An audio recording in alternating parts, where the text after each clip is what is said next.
السلام عليكم ورحمة الله وبركاته. أهم حاجة بالنسبة لي هو الفوز بالمباراة، ده مش كلامي، ده كلام جوميز. وقال كمان إن سلوك اللاعبين في الملعب كان كويس، معرفش سلوكهم إزاي، يعني معرفش، محد يفسرها لي، كانوا مؤدبين يعني في الملعب. وقال كمان إن كان في أخطاء دفاعية هيعمل على علاجها أو إصلاحها الفترة القادمة. طب ما أنت من الأول عمال تقول هعالج هعالج هعالج، ده أنت بنفسك اللي قلت أنت مش عايز مدافعين، كفايه المدافعين اللي عندك. انا ما اعرفش انت بتفكر ازاي. وقال كمان ان الفريق السنه دي احسن من الموسم اللي فات، عشان خاطر انه اخذ معاهم وقت في المعسكر اللي اتعمل. احنا لسه ما بدأناش عشان نعرف احنا احسن من الموسم اللي فات ولا لا. وقال ان سر الفوز بالبطولات السنه دي هيبقى العمل الجماعي. امال العمل الفردي؟ والله العظيم كلام مش ب 3 جنيه، يعني ما يجيبش ب 3 جنيه. ما اعرفش، انا ما اعرفش الكلام ده هو بيقوله ازاي. اللي قال الكلام ده جوميز، وجوميز مازال بيطلع مبررات للاسف. للاسف. مبدئيا كده قبل ما نرحب ببعضنا ونسلم على بعضنا، عايز اقول لك غزل المحله منزل بوست بيقول فيه السماوي لون غزل المحله وليس له اي فروع اخرى، احذروا التقليد. السماوي ليس له أي فروع أخرى، السماوي ليس له أي فروع أخرى، احذروا التقليد. حقه يتكلم كده غزل المحلة، حقه يتريق. ما أنت كزمالك لابس فانيلا مش من فانيلتك، أو تيشيرت مش تيشيرتك. حد من الزملكاوية بيسأل وبيقول هو احنا ليه أصلا ما لبسناش التيشيرت الأبيض مع إن الفريق اللي قدامنا لابس تيشيرت أحمر؟ هقولها لك بالنص، الإجابة بالنص. شركة ذات اللي المفروض هي راعي لنادي الزمالك، يعني للاسف ما عملتش تيشيرتات لنادي الزمالك، ما عملتش تيشيرتات. فجابت لك تيشيرت غزل المحله اللي هي ماسكه تيشيرتاتها، وجابت لك تيشيرت بتاع المصري البورسعيدي للمدربين بقياده جوميز، وانت ما كانش لسه ليك، هم لسه هيصنعوا مع اننا متفقين معاهم من فتره. هو ده ينفع؟ مش المفروض لما انا اتفق مع شركه بتاعت هدوم او ملابس هتورد لي هدوم وهتصنع لي هدوم، اتابعها اول باول؟ في اسلام بيبقى مسؤول، في احمد بيبقى مسؤول. خلصتم جبتوا لنا ده. انت لو شغال في مصنع تحت بير السلم وليك كراتين عند حد وليك علب عند حد وليك اكياس عند حد، هتقعد تقول له يلا هات لي حاجتي، عايز اشتغل. ما بالك ده نادي الزمالك؟ اهلا بيكم مع اسلام ابو مازن، اهلا بكل جمهورنا العزيز. يا رب كلكم تكونوا في احسن صحه، في احسن حال. النهارده كالمعتاد هنتكلم عن اخبار الزمالك وكل مدار داخل نادي الزمالك. لايكاتكم يا زملكاويه مهمه جدا عشان خاطر الفيديو يوصل لاكبر عدد ممكن من جمهور نادي الزمالك العظيم، فضلا وليس امرا. دوس لايك. نبدا اخبارنا النهارده. وفي الاول كده حابب اقول لك حاجه. اتكلمت على عبد الله السعيد السنه اللي فاتت لما كانت المفاوضات شغاله وانه جاي نادي الزمالك، وقلت انها صفقه مهمه جدا للي متابعني من سنين. قلت انها صفقه نادي الزمالك عايزها ومحتاجها، صفقه هتفيدنا كتير وكتير. طبعا بعض الناس، انا ما بنساش التعليقات اللي هي في تعليقات كده ما بنساهاش. عبد الله السعيد مين اللي بتتكلم عليه؟ عبد الله السعيد عجز، عبد الله السعيد كبر، عبد الله السعيد مش هيديك. لكن خليك بتاع كوره. كواليتي عبد الله السعيد مفيش زيه في مصر في وسط الملعب.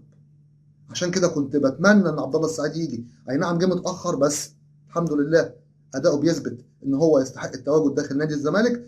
كمان اتكلمت قبل كده على فيستون مايلي، وكان معروض على الزمالك، لكن نادي بيراميدز دفع اكتر من الزمالك. اصحى للكلام، انا معايا اخبار وما بنساهاش. فيستون مايلي كان معروض على نادي الزمالك، لكن بيراميدز فاز بالصفقه عشان خاطر الفلوس. طبعا ما انتش هتقدر تناطح بيراميدز في الفلوس. جالي في التعليقات حد بيقول لي فيستون مايلي مين اللي انت عايزه يا ابن الحلال؟ انت عمال تقول فيستون مايلي فيستون مايلي. فيستون مايلي ما بيعرفش يلعب حتى بالدماغ، هو اخره يلعب بالرجل. قلت له فين ده؟ مين اللي قال ما بيعرفش يلعب بالدماغ؟ اه لسه جايب النهارده هدف بالدماغ. معظم اهدافه مع بيراميدز بالنص، مره بالدماغ ومره بالرجل. معلش لو طولت عليكم. اداره نادي الزمالك بعد الاداء الباهت والفوز الباهت امام نادي البوليس الكيني بتعمل جاهده على ابرام وتعاقدات مع صفقتين، سواء وسط مدافع او مدافع، وسط مدافع رقم 6 او مدافع مساك. اداره الزمالك قالت خلاص هنحاول بنسبه كبيره هنجيب، لكن المشكله كلها في المغالاه وان محدش عاوز يديك لعيبه، لكنهم هيحاولوا وهيجيبوا. هم اتفقوا على كده حتى لو جوميز مش عايز مدافع. جوميز اللي بيقول لك انا مدافع، مش عايز مدافعين، انا اصلا عندي مدافعين. يا سلام. ويجي يقول لك انا عندي اخطاء دفاعيه. انت ما بتعالجش الاخطاء دي من السنه اللي فاتت؟ انت السنه دي مفيش صبر. انت خدت الفرقه من بابها اهو، وقعدت معاهم في معسكر واشتغلت معاهم الموسم اللي فات، ادينا منتظرين.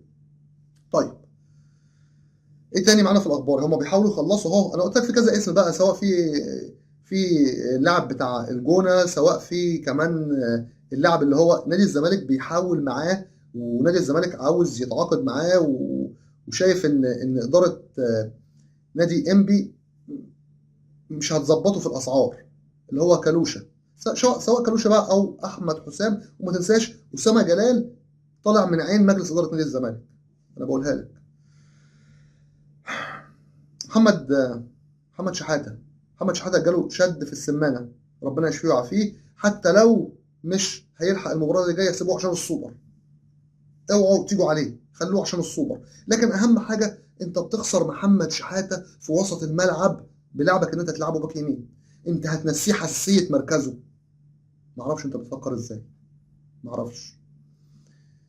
كمان عايزين طبعا نبارك لسيد نداي وكمان محمد حمدي. نادي الزمالك اعلن النهارده طبعا عن انضمامهم لنادي الزمالك. نتمنى انهم يكونوا صفقتين كويسين. اتمنى ان سيد نداي ده يبقى مهاجم على قدر نادي الزمالك. يمكن صغير في السن لكن انا عشمان فيه كتير. مهاجم سنغالي، ترانجا، اصول الترانجا، باذن الله يكون من اللي في بالي، يعوضنا عن اللي فات. مهاجم يلعب في نادي الزمالك وما يجيبش من 12 ل 15 هدف في الموسم ما يلعبش. انا بقالي فتره كبيره ما بشوفش مهاجمين بيجيبوا 12 هدف و15 هدف، ده اقل حاجه انت بتلعب في نادي الزمالك. كمان محمد حمدي ان شاء الله يبقى من الصفقات اللي ناجحه جدا جدا جدا باذن الله تعالى. طيب فاكرين، او قبل ما اقول لك فاكرين، مباراه الزمالك القادمه ان شاء الله هتبقى امام البوليس الكيني يوم الجمعه القادمه الساعه 8 مساء بتوقيت القاهره، لكن بدون جمهور عشان الزمالك موقوف مباراتين عشان خاطر نهائي الكونفدراليه اللي فات. فاكرين كريم بركاوي؟ الصفقه اللي سبحان الله اغرب من الخيال، الصفقه اللي مش عارف سبب فشلها. يعني هو بيقول لك والدي تعب ومش والدي تعب، مع ان خلاص مالناش دعوه، دي نوايا وكل واحد بقى هو ادرى باللي بيقوله. وربنا يشفي والده اذا كان تعبان. لكن حد جابه عشان يرجع السعوديه تاني ويرجع للرائد السعودي. الرائد السعودي اللي هو بيلعب فيه كان بيلعب الفيحاء النهارده او امبارح بقى، وكسب وهو سجل هدفين. كريم بركاوي سجل هدفين في الدوري السعودي، مهاجم جامد. زعلان جدا انه ما جاش. حد بيخرب ورا نادي الزمالك. المشكله مش في التخريب، المشكله ان انت كاداره لازم تصد ولازم ترد، لازم يبقى ليك هيبتك وشخصيتك، لازم مهما كانت الظروف. ايه تاني معانا في الاخبار؟ هقول لك على حاجه. جوميز بيفكر يعملها الماتش اللي جاي.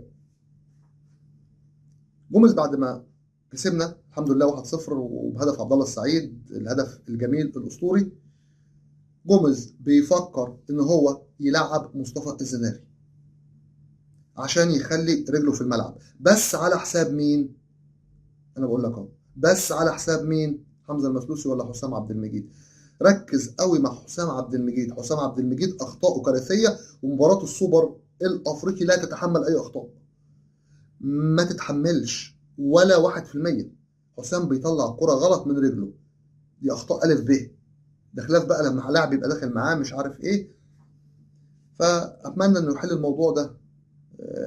يعني انا مش عارف، انا حزين. انا زعقت كتير عشان صفقات، عشان مدافعين، كنا عايزين 2 كمان مش واحد. لكن انا مش عارف اختار الزناري ولا حسام عبد المجيد يبقى جنب حمزه المسلوسي، مش عارف.